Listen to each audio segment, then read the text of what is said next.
समेटने की प्रवृत्ति तब तक है जब तक आप भगवान से नहीं जुड़ते हैं, और जिस दिन आप भगवान से जुड़ जाते हो, पूर्ण रूप में भगवान से जिस दिन हमारा जुड़ाव हो जाता है, उस दिन फिर समेटने का मन नहीं करता, उस दिन फिर बांटने का मन करता है।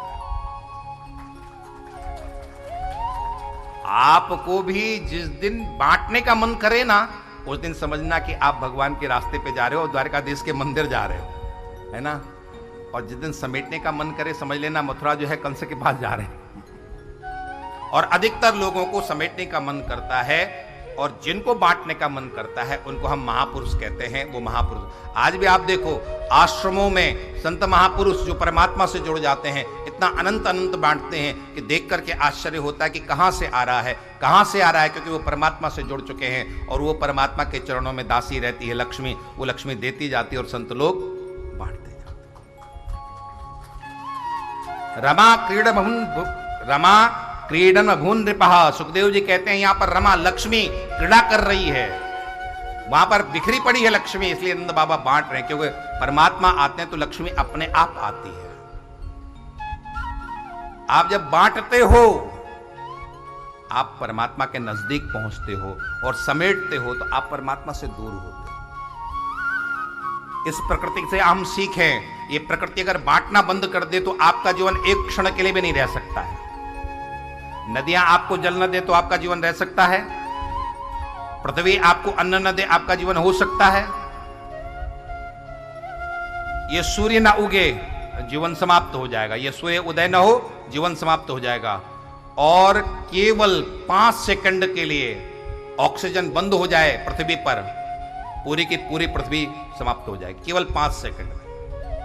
ये जो ऊंची ऊंची, आज का विज्ञान इस बात को कहता है, ये ऊंची ऊंची बिल्डिंगें हैं, 5 सेकंड में सब धराशायी हो जाएंगी, केवल 5 सेकंड के ऑक्सीजन के बंद हो जाने से।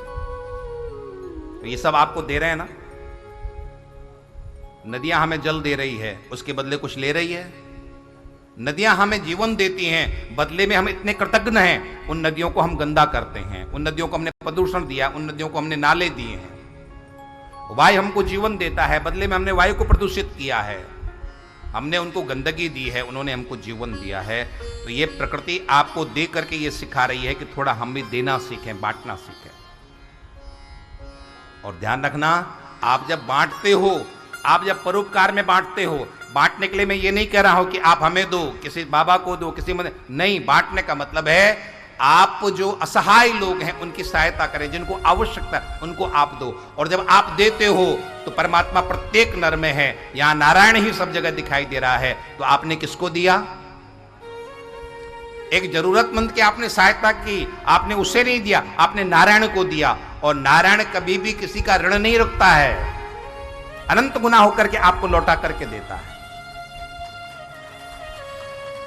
इसलिए आप यहां यदि कथा सुनने के लिए आए हैं द्वारका में, तो थोड़ा सा ये भाव लेकर के जाएं कि हम दूसरों की सहायता थोड़ा करें। बाबा कबीर ने बहुत प्रसिद्ध उक्ति बाबा कबीर की थी। कबीर भगवान से मांगते हैं, लेकिन किस लिए मांगते हैं? कि मेरा परिवार चले और हमारे पास कोई सहायता लेने के लिए आए उसको भी हम दे सकें। केवल हमारे परिवार नहीं, साईं इतना दीजिए जामे कुटुंब समाए, मैं भी भूखा ना रहूं साधु न भूखा।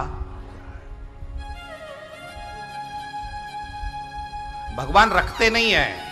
इसी गुजरात के महान संत हुए श्री नरसिंह मेहता जी, उन्होंने लिखा था, कोई ना भार न राखे मुरारी। गुजराती में पद है, भगवान किसी का भार नहीं रखते हैं। कोई मित्र आपकी सहायता करता है तो आपके सिर पे भार हो जाता है कि नहीं हो जाता है? आप विपत्ति में हो और कोई मित्र आपकी सहायता करे तो आपके सिर पे भार हो जाता है कि नहीं हो जाता है? एक कवि थे काशी के, उनको कैंसर हो गया, तो सभी मित्र, जो कवि मित्र थे, वो उन्हें ले जाकर के बंबई में उन्होंने इलाज कराया।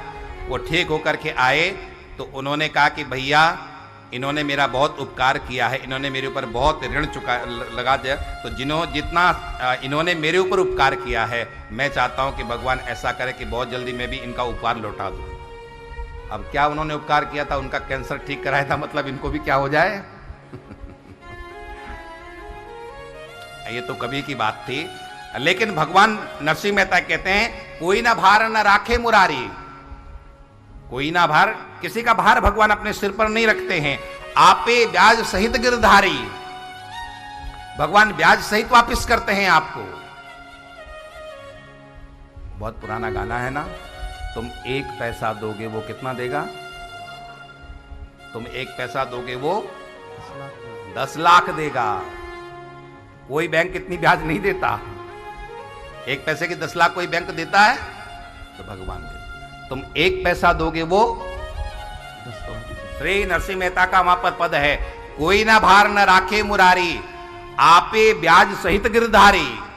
मतलब लौटाता, ब्याज सहित लौटाता है। उदाहरण दिया नरसिंह मेहता ने, सुदामा ये तंदुल दीना, सुदामा ने 1 मुट्ठी चावल दिया था और उसके बदले में भगवान ने क्या दिया सुदामा को?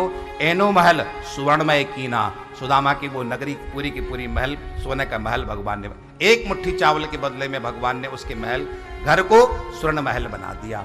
भगवान किसी का भार नहीं रखते हैं। बस भगवान तो ये देखते हैं कि तुम दे रहे हो कि नहीं दे रहे हो मुझे। केवल लॉकर में डालते जा रहे हो, अपने तिजोरी में जमा करते जा रहे हो, कुछ मेरी तरफ भी दे रहे हो कि नहीं दे रहे हो? नारायण संसार में सबसे मिलिए धाय, ना जाने किस रूप में नारायण। एक बात और मैं आपसे कहता चलूं, आप यहां पर संदेश लेकर के जा रहे हो। मंदिरों के इर्द गिर्द जो भिक्षुक लोग हैं, इनको पैसे देने की जगह भोजन देना चाहिए।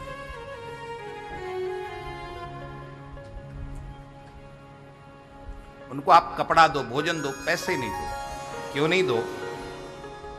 क्योंकि उस पैसे के द्वारा वो बहुत दुर्गुण अपनाते हैं जीवन में।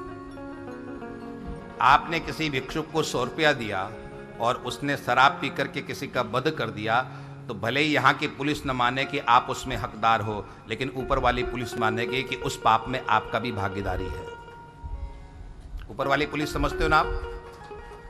चित्रगुप्त है ना। ये मंदिरों के नाम पर बहुत ज्यादा एक बुराई फैलती जा रही है, तो थोड़ा सा हम सावधान रहे इस बात में।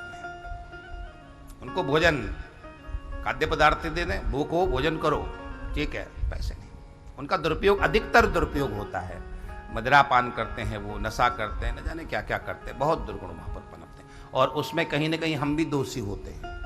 आपका धन सात्विक धन है, आपने कमाया, सात्विकता पूर्वक धन कमाया है, और उस धन का कोई दुरुपयोग करे तो ये अच्छी बात नहीं।